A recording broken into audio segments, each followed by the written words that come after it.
earlier in the day in Cairo by U.S. Secretary of State Mike Pompeo, laying out the Trump administration's policies, doctrine for the Middle East. He opened with a quite harsh criticism of the Obama administration's policies in the Middle East, though he didn't specifically name President Obama. The inference was clear. Well, joining us from Washington now is Robert Silverman. He is the founder of the International Jewish-Muslim Alliance, and he is someone who was part of the Obama administration's Mideast team as former director of Near Eastern Regional and Multilateral Affairs at the State Department.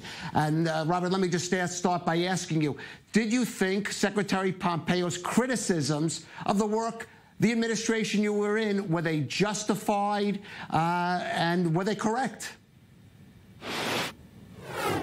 Thank you, Kalev. Let me just also say that I was a career diplomat. I worked for both Republican and Democratic administrations. So, yes, I worked for the Obama administration, but I also worked for the George W. Bush administration and other Republicans. Let me start out with a couple positives from that speech before I segue directly to the negatives. There were some positives there. There was very strong support of the need for a strategic alliance against Iran, an alliance that includes Israel and our other traditional allies. It talked about religious minorities in the Middle East, something that's often overlooked in our foreign policy, but at the very top talked about the needs to support Coptic Christians in Egypt. And finally, there was a very positive venue there, the American University in Cairo, which helped reinforce the positive U.S. role in education throughout the Arab world. I'm a proud graduate of the American University at Cairo, so I was particularly pleased, but there were some positives there. Now, on the negative side, yes, there was some quite blunt, as it is self-described, Secretary Pompeo's blunt, direct style was critical of the prior administration, the Obama administration. Let me put that in context, however. All administrations in recent years have criticized their predecessor administration's policies on the Middle East.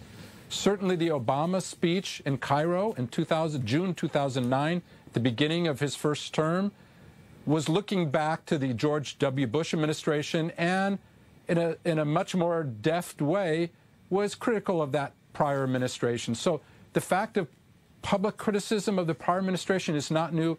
The blunt, direct style was. I would say another critical element of that speech I personally would have was a bit of overselling of the Trump administration's progress to date against ISIS. That war is not over with. And I think it's early to be selling the achievements. I would also note, of course, that the counter-ISIS coalition was begun in the Obama administration. So that's a continuity, if you would, and a continuation.